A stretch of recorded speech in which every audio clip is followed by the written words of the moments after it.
တရားမဝင်ရွေးကောက်ပွဲကိုလုံးဝစန့်ကျင်ကြဖို့ဖြစ်ပါတယ်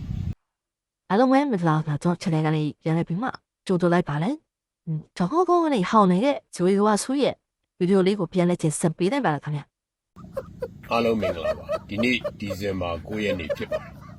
မနေ့ပြန်ဒီဇင်ဘာ10ရက်နေ့ဟာအပြည်ပြည်ဆိုင်ရာလူအခွင့်အရေးနေ့ဖြစ်ပါတယ်မနေ့ပြန်ဒီဇင်ဘာ10ရက်မနေ့10နာရီကနေညနေ3နာရီအထိ silent strike အပြင်မထွက်တန်တိတ်တပိတ်ကိုဆင်တွဲကြရမှာဖြစ်ပါတယ်ရည်ရွယ်ချက်များတော့တစ်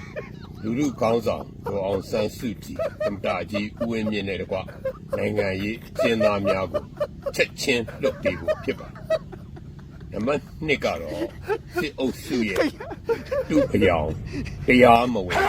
ရွေးကောက်ပွဲကိုလုံးဝစန့်ကျင်ကြဖို့ဖြစ်ပါတယ်ရည်ရွယ်ချက်3ကတော့စစ်အုပ်စုရဲ့အာဓမစစ်မှုထမ်းဥပဒေကိုလုံးဝစန့်ကျင်ကြဖို့ပဲဖြစ်ပါတယ် silent strike အပြင်မထွက်